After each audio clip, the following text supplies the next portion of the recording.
Kung may isa lang akong pwedeng ipagawa sa'yo para sa buong 2026, isa lang. Ito na yon.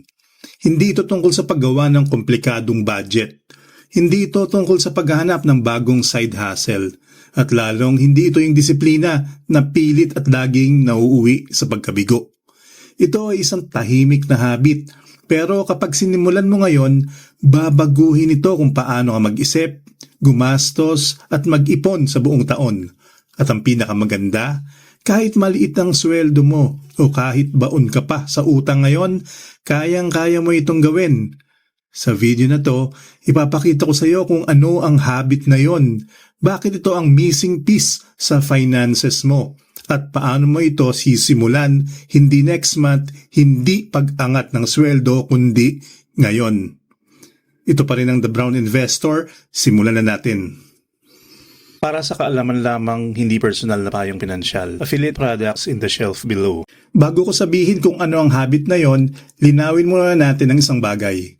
Hindi dahil kulang ka sa kaalaman kaya hindi ka nakakaipon. Hindi rin dahil tamad ka o wala kang disiplina. Ang totoo, marami sa atin ang sumusubok mag-ipon sa maling paraan. Hinahanap natin ang perfect month. Yung buwan na walang biglang ang gastos, yung walang nagkakasakit, yung buo ang sahod at walang sablay sa Shopee o Lazada. Pero aminin natin ang katotohanan. Hindi dumarating ang perfect month. Palagi itong may kasamang emergency.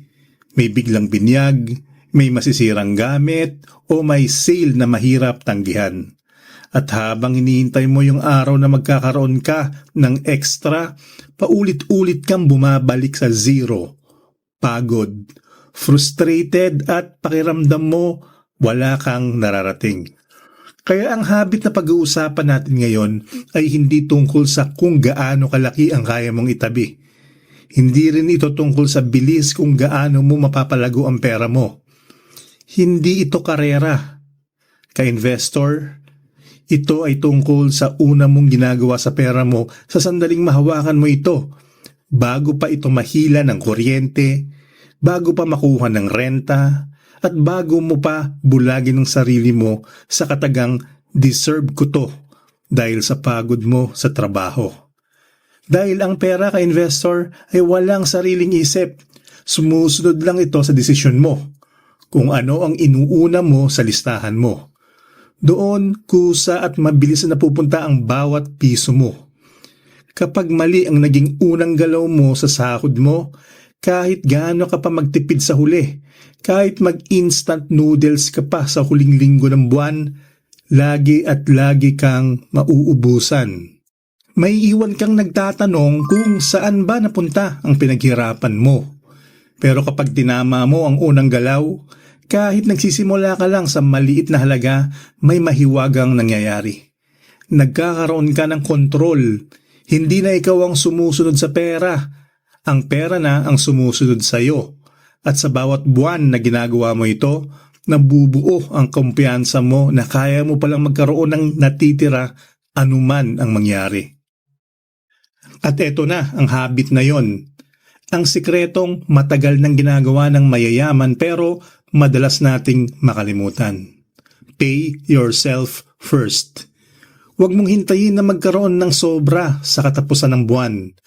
Dahil alam naman natin dalawa ka-investor na walang sobrang natitira sa taong walang plano.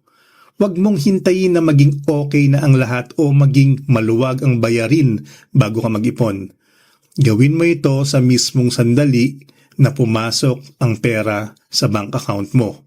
Sa mismong segundo na mahawakan mo ang sobre ng sahod mo, ito dapat ang priority number 1. Pag-isipan nating mabuti ang nakasanayan nating formula. Marami sa atin ganito ang ginagawa. Income minus gastos equals ipon. Sa papel mukhang tama, pero sa totoong buhay, ito ang recipe para laging maging zero ang natitira. Bakit? Dahil ang gastos ay walang hangganan. Palaging may susulpot na bayarin, palaging may kailangan bilhin. Kaya sa 2026, babaliktarin natin ang laro. Ang bagong formula mo ay income minus ipon equals gastos. Kahit 100 pesos lang yan, kahit barya, o kung kaya mo ang 10% ng sahod mo. Hindi yung halaga ang bida rito. Ang bida rito ay ang sequence o ang pagkakasunod-sunod. Kapag binayaran mo muna ang sarili mo, parang naglagay ka ng bakod sa pera mo. Ang mangyayari, pilit mong pagkakasyahin ang anumang natira sa bills at sa luho mo. At maniwala ka sa akin, magkakasya yan. May tinatawag tayong Parkinson's Law. Sinasabi nito na ang gastos natin ay parang tubig. Lalawak ito hanggang sa mapuno nito ang kahit anong lalagyan na ibigay natin. Kung ang lalagyan mo ay ang buong sahod mo, mauubos ang buong sahod mo.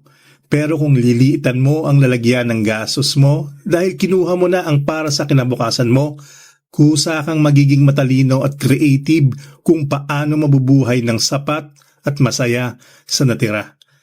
Sa huli, hindi ka lang nakapag-ipon, natuto ka pang maging master ng sarili mong budget. Ngayon, alam ko na ang tinatanong mo, The Brown Investor, maganda pakinggan pero paano ko ba talaga ito gagawin sa totoong buhay na hindi ako kinakapos?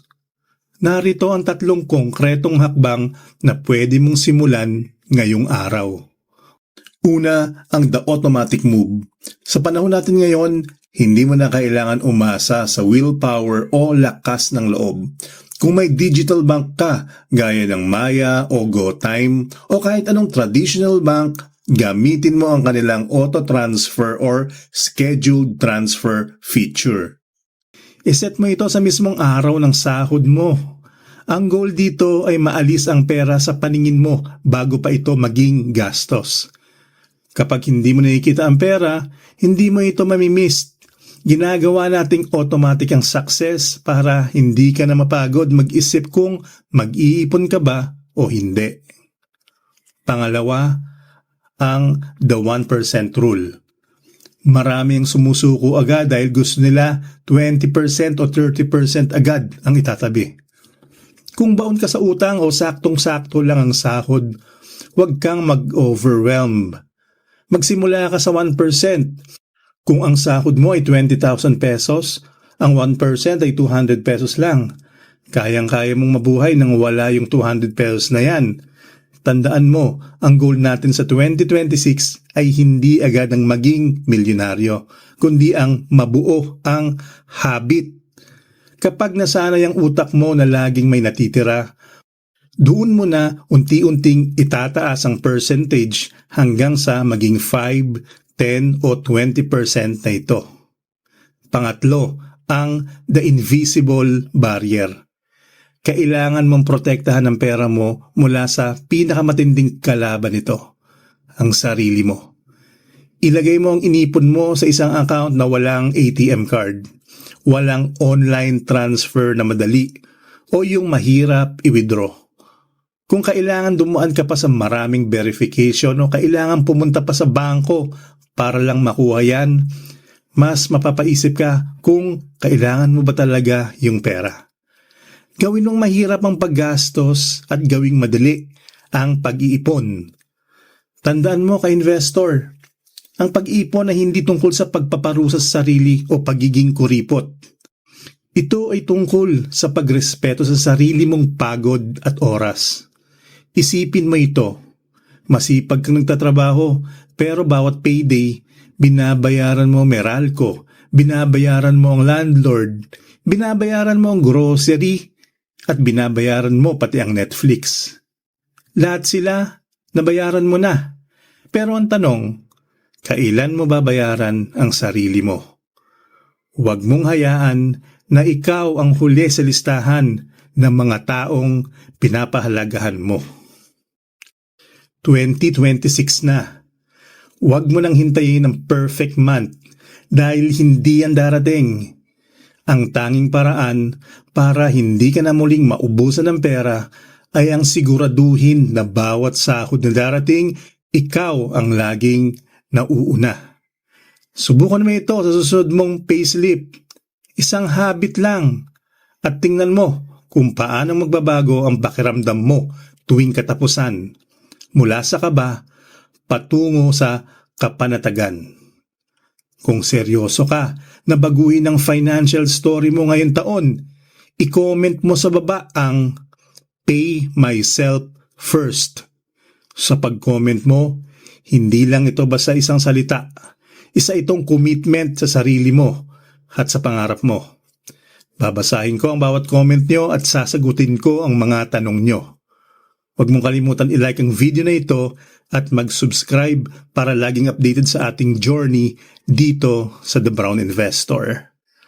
Keep investing in yourself dahil ikaw ang pinakamagandang investment na meron ka. Kita-kits sa susunod na video.